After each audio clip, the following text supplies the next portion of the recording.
कहानी की शुरुआत में हम टाफलिंग नाम के एक बंदे को देखते हैं जो कि एक ज्वेलरी शॉप में घुसने की कोशिश कर रहा है। इसके अंदर इस देश की सबसे कीमती ताज को रखा गया था। अब यहाँ पर टाफलिंग का काम और भी आसान हो गया था क्योंकि इस ताज की हिफाजत एक सिक्योरिटी गार्ड ही कर रहा था। बाकी के गार्ड बाहर बैठकर ताश खेल रहे थे। अब बिल्डिंग में एंट्री होते ही टाफलिंग ने उस गार्ड को मार डाला और फौरन उस कमरे में पहुंच गया जहां पर उस बेशकीमती ताज को रखा गया था। लेकिन कमरे में एंट्री होते ही वहां का सिक्योरिटी अलार्म बजने लगा, जिसके चलते बाकी के गार्ड भी अलर्ट हो गए। अलार्म को सुनते ही सब गार्ड उस कमरे तक पहुंच गए जहां पर इन लोगों ने उस कमरे का दरवाजा खोलने में बहुत परेशानी हुई क्योंकि टाइफलिक ने दरवाजे के छेद को अंदर से ब्लॉक कर दिया था। यह देखकर गार्ड्स ने उस दरवाजे को बम से उड़ाने का फैसला किया, लेकिन जब तक वो लोग कमरे के अंदर पहुंचते तब तक टाफलिक ने उस ताज को चुरा लिया था और पैराग्लाइड से उड़कर वहां से भाग चुका था। इसके बाद उसने एक चलती हुई गाड़ी पर लैंड किया जो कि उसे उसकी गर्लफ्रेंड चला रही थी और ये लोग उस बेशकीमती ताज को लेकर फरार हो गए।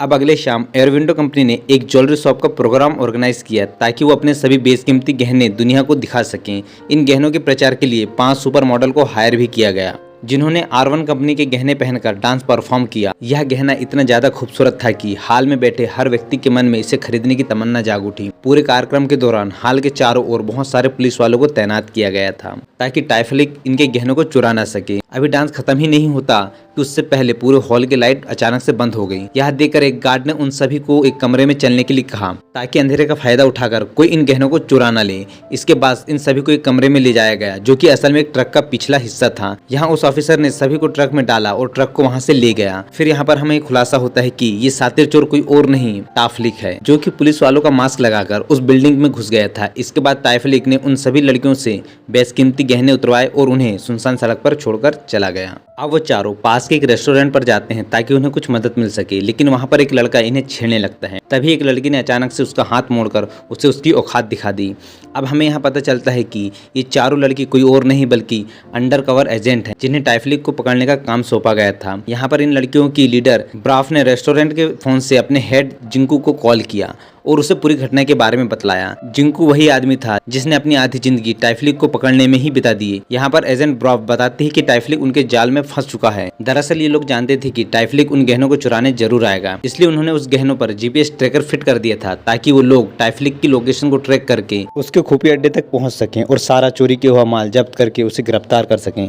नेक्स्ट सीन में हम देखते हैं कि उन सब बातों से अनजान ईवा और टाइफलिक अपने खुफिया अड्डे पर पहुंच जाते हैं जो कि एक बहुत बड़े पहाड़ के अंदर था। अंदर जाकर इन्होंने अपनी चोरी की हुई सारे गहनों को निकाला और जीत की पार्टी सेलिब्रेट की। इस चोरी के बाद इन लोगों के पास इतना पैसा हो गया था कि ये अपनी पूरी जिंदगी आराम से गुजार सकते थे। यहाँ ईवा ने टाइफलिक से कहा कि हमें कुछ दिनों के लिए कहीं बाहर घूमने के लिए चले जाना चाहिए। टाइफलिक उसे मना करता है और साथ में उसे अपनी अगली चोरी का प्लान के बारे में बताता है। इधर जिंकू अपनी टीम के साथ टाइफलिक की तलाश में निकला और उस लोकेशन को फॉलो करते हुए खुफिया अड्डे तक पहुंच गया। लेकिन सामने एक बड़ी सी चट्टान को देखकर ये सब कंफ्यूज हो गए थे क्योंकि GPS का सिग्नल इस चट्टान के अंदर से आ रहा था। यहाँ जिंकू ने उस चट्टान को बहुत ध्यान से देखा और यहाँ पर एक डायनामाइट लगाने को कहा। धमाके के बाद इन्हें वहाँ पर एक पतली सी सुरंग दिखाई दी जो सीधा टाइफलिक के खुफिया अड्डे तक पहुँचती है। इधर ईवा और टाइफलिक ने भी CCTV कैमरे में यह सारा नजारा देख लिया। फिर वो लोग उन सारे गहनों को वहीं छोड़कर एक खुफिया रास्ते से वहाँ से भाग निकलते हैं। जिंकू टीम के साथ अंदर आता है लेकिन वहाँ कहीं पर भी ईवा और टाइफलिक नजर नहीं आते। तभी उन्हें वो खुफिया रास्ता दिखा और वो सब फिर से उनका पीछा करने लगे। अब भागते वक्त ईवा का पैर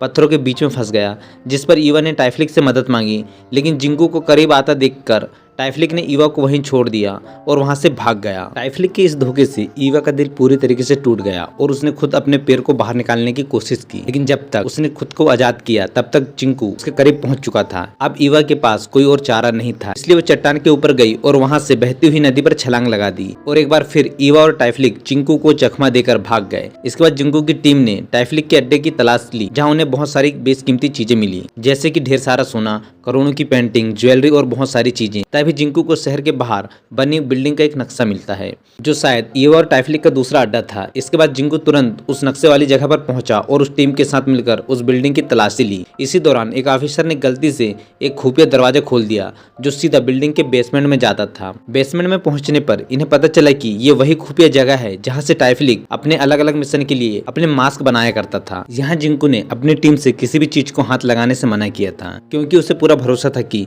टाइफलिक अपने अगले मिशन से पहले पहले यहाँ जरूर आएगा। अब अगले सीन में हम एल्टिया नाम की एक लेडीज को देखते हैं जो कि वेलेवा शहर की रानी थी और ऑफिसर जिंकू की गर्लफ्रेंड भी। वो उससे मिलने पहुंचती है और बातों ही बातों में जिंकू से अपनी शादी की बात छेड़ देती है, पर जिंकू यहाँ उससे कहता है कि जब तक वो टाइफलिक को नहीं पकड़ लेता वो शादी नहीं करेगा। एल्टिया भी जानती है कि टाइफलिक को पकड़ना जिंकू का सबसे बड़ा सपना है, जिसके लिए उसने जिंकू का साथ दिया और शादी के लिए थोड़ा वेट करने का फैसला किया। इसके बाद उसने जिंकू को एक पार्टी में इन्वाइट किया जहाँ वो अपना बेशकीमती नेकलेस पहनने वाली थी, इसलिए वो चाहती थी कि जिंकू भी उस पार्टी में मौजूद रहे ताकि वो उसकी और उसके नेकलेस की हिफाजत कर सके। अब टाइफलिक अपने खुफिया अड्डे पर पहुंचता है जहां उसने दीवार पर माइक लगाकर इन लोगों की बात सुनी। पुलिस अपनी ड्यूटी चेंज कर रहे थे और अब पहरा देने की बारी ऑफिसर रोलर की थी। थोड़ी देर बाद टाइफलिक ने बेसमेंट का दरवाजा खोला और ये देखते ही एजेंट रोलर ने उस पर गोली की बारिश शुरू कर दी। हालांकि टाइफलिक पर इसका कोई असर नहीं हुआ क्योंकि इन दोनों के बीच में कांच का एक मोटी सी दीवार थी। अब गोलियों की आवाज सुनकर वहां पर मौजूद सभी और ऑफिसर अलर्ट हो गए और बिल्डिंग के बेसमेंट पर पहुंचे। उन्होंने देखा कि रोलर बेहोश पड़ा है और टाइफलिक मास्क बनाने वाली मशीन को चुराकर वहां से भाग चुका है। अब जिंकू को जब यह बात पता लगी तो उसे अपने साथियों पर बहुत गुस्सा आया। टाइफलिक इस बिल्डिंग के अंदर घुसा और उनके नाक के नीचे से वो मास्क बनाने वाली मशीन चुराकर ले गया। अब जिंकू के बड़े अफसर ने उसे अगले मिशन की प्लानिंग के लिए बुलवाया। तभी उनके पास ईवा का कॉल आता है। वो पुलिस वालों से कहती है कि मैं टाइफलिक को पकड़वाने में आप लोगों की मदद करना चाहूंगी, लेकिन इसके बदले में मुझे मेरी आजादी की गारंटी चाहिए। मेरी शर्त सिर्फ इतनी सी है कि आप मुझ पर लगे सारे केस को खारिज करोगे और मुझे सही सलामत एक दूसरे देश पर भेजोगे। यहाँ ईवा ने इन्हें सोचने के लिए आधे घंटे का समय दिया और यहाँ जिंकू के अधिकारी को यह ऑफर पसंद आया और उसने इस ऑफर को एक्सेप्ट करने के लिए कहा क्योंकि अब पानी सर के ऊपर से जा चुका था। उन्हें किसी भी कीमत पर टाइफलिक को पकड़ना था। जिंकू इस बात से सहमत नहीं था क्योंकि वो टाइफलिक के साथ साथ ईवा को भी पकड़ना चाहता था। इसके बाद उसने अपने साथियों को प्लान बताया कि जब अगली बार ईवा से उसकी बात होगी तो वो उसे अपनी बातों में उलझा कर रखेगा और इसी मौके का फायदा उठाकर तुम उसकी लोकेशन को ट्रैक कर लेना और हम उस तक पहुंचकर उसे गिरफ्तार कर लेंगे। इसके बाद जब जिंकू ईवा से दोबारा बात करने लगा तो वो उसे अपनी बातों में उलझाने लगा और जिंकू की टीम उसकी लोकेशन को ट्रैक करते हुए उस तक पहुंच गई। जब उस लोकेशन पर पहुंचे तो उन्होंने देखा कि ये कोई खुफिया अड्डा नहीं बल्कि रोड के किनारे लगे टेलीफोन बूथ से कॉल कर रही है। अब ईवा ने भी पुलिस को अपनी तरफ आते देख लिया और वहां मौजूद एक सुरंग से बड़ी सफाई से 9-2-11 हो और इस तरह एक बार फिर से जिंकू का प्लान फेल हो गया। इधर एलेना नाम की लेडीज अफसर टाइफलिक के अड्डे से मिले सामान की जांच कर रही थी। जांच के दौरान उसने देखा कि उन सामानों में एक ब्रेसलेट कहीं गायब है। वो तुरंत कॉल करके जिंकू को इस बात की जानकारी देती है और जिंकू फौरन ही समझ गया कि वो ब्रेसलेट हो सकता है ईवा ने पहना हो। इसका मतलब ये था कि वो अभी भी ईवा की लोकेशन को ट्रैक कर सकते हैं क्योंकि ये वही गहने हैं जिस पर इन्होंने जीपीएस ट्रैकर लगाया हुआ था। जिंकू का अंदाजा सही निकला और जीपीएस का उपयोग करके उन्होंने ईवा की लोकेशन को ट्रैक किया। इसके बाद एजेंट रोलर जल्दी से उस लोकेशन में पहुंचा और ईवा के सर पर बंदूक तान दी। रोलर अपनी गलती को सुधारना चाहता था क्योंकि पिछली बार टाइफलिक ने उसे बेहोश करके मास्क बनाने वाली मशीन चुरा ली थी, लेकिन वो कुछ करता इससे पहले ही ईवा ने उसकी बंदूक छीनकर उसकी गाड़ी लेकर वहां से भाग गई। जब जिंकू उस लोकेशन पर पहुंचा तो उसने रोलर को गिरा हुआ पाया और तो और उस मंदबुद्धि ने ईवा के हाथ से वो ब्रेसलेट भी निकाल लिया था। इसके बाद पुलिस डिपार्टमेंट ने रोलर को फील्ड मिशन पर जाने से मना कर दिया और अब उसे एलेना के साथ मिलकर चोरी के सामानों की जांच करनी थी।